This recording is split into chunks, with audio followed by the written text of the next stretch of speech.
Hello everyone, my name is Angela Leonard and I'm back. I'm here today because I wanted to do part two to my video.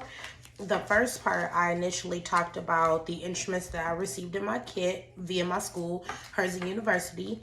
And I received lots of other fun goodies too in a big duffel bag, which by the way, the duffel bag is awesome. I'm going to end up keeping it. But I also received these really cool things. They're flashcards. Look at how many. And what I like about these flashcards is that they actually are categorized.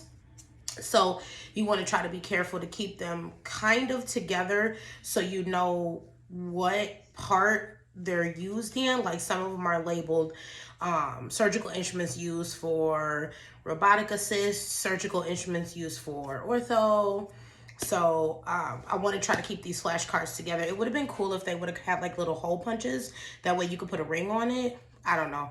Maybe I'm just being a little over the top thinker. So anyway, I'm back again. And out of all these flashcards, we were asked to select 4.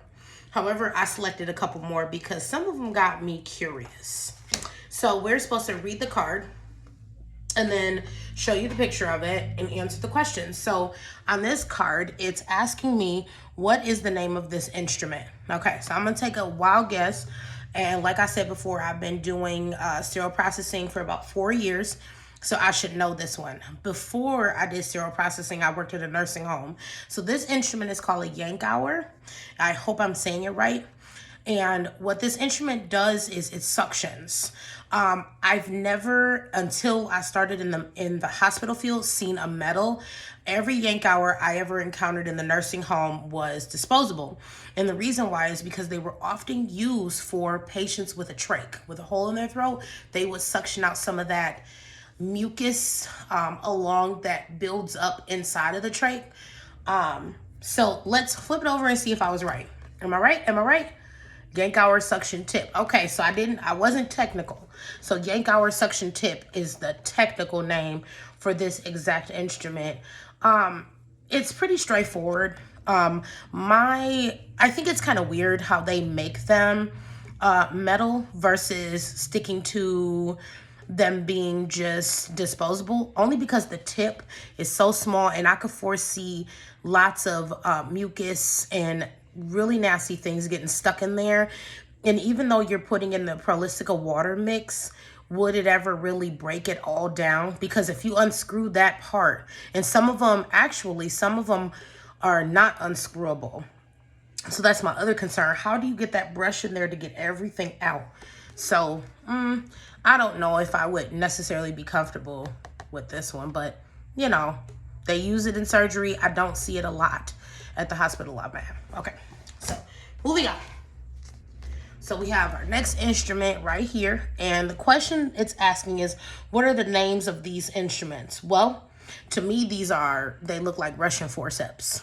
And I think I'm pretty right about that one, because I see these all the time, especially in a lot of, labor and delivery. The C-section pans that we have actually utilize Russian forceps in 2 different sizes.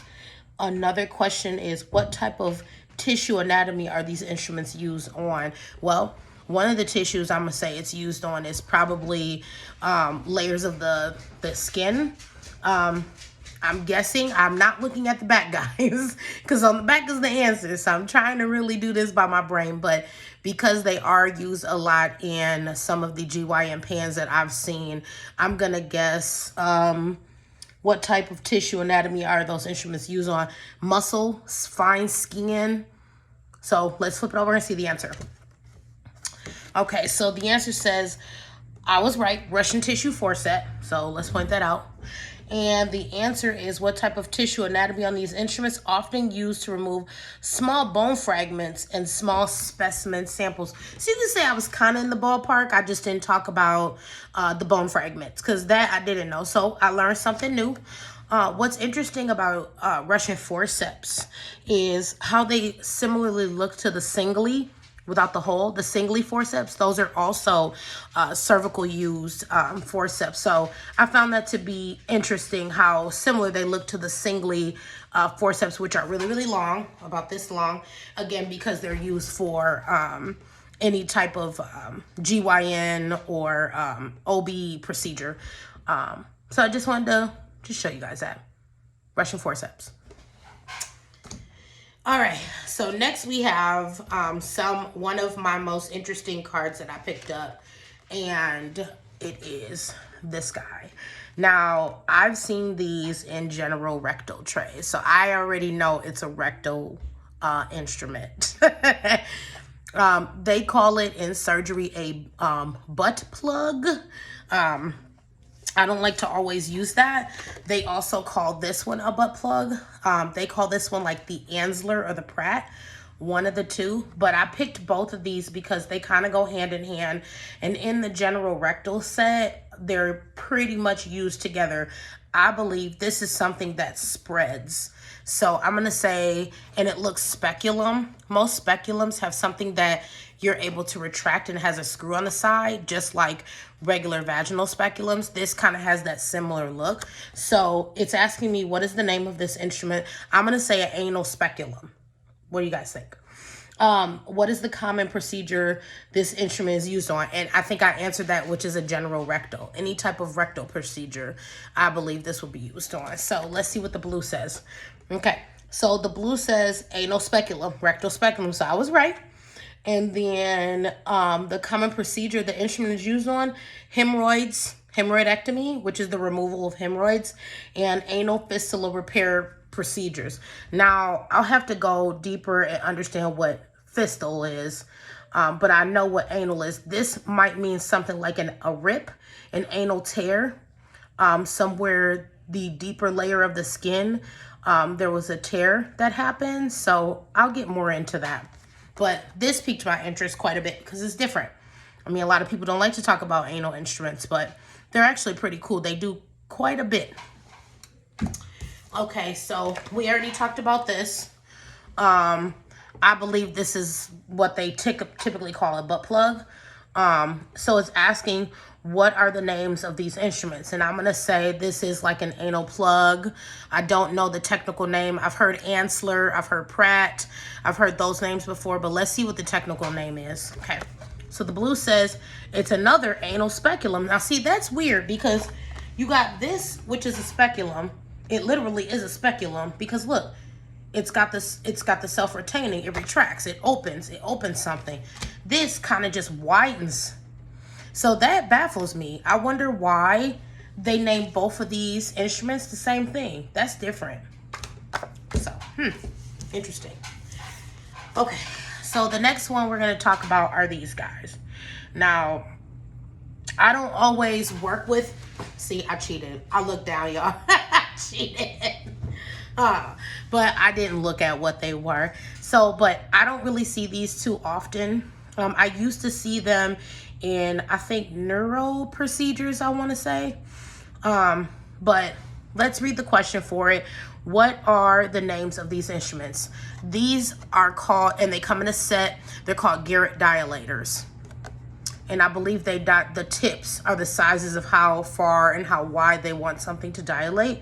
And what are they used for? Again, I'm going to guess they're used to widening something open, to dilate, whether it be vessels. I'm not 100% sure, but we're going to flip to the blue and see. Okay. Common bile duct dilators. Okay, so again, the technical name is the common bile duct dilators. So now it's asking me, what are they used for? They are used to dilate the common bile duct. So, I'm reading backwards. So gallstones can be removed. And I should know this because I had my gallbladder removed, you guys. So this is something that they must have used prior to when I was having all those gallbladder problems. They probably used this first to try to remove all those stones out of the way. But these are very cool. I know they come all the way up to a set of 10. They look similar to the Garrett dilators. These I haven't seen. I'm going to question it and ask, I wonder what the big difference is. So maybe in the next episode that I post in my YouTube videos, we'll talk more about that. But so far, these were the cards I chose. Hopefully I gave you a lot of information. I think this class is going to be so much fun, only because I already have a common sense of knowledge about a lot of these instruments, but the pieces for me are trying to understand what cases they're used for, what procedures they're used for, why they're used, the technical names that things are called, because I know a lot of the hospital slang terms.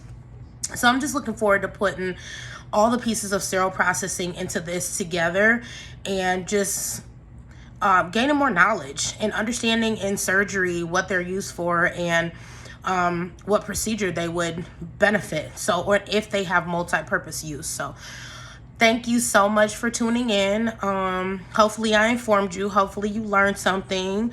If you have questions, feel free to ask, but I had a great time doing this. I didn't know it would be so fun and liberating to kind of talk with you guys about all these different things. There was one more card and I wasn't going to do it, but I feel the need.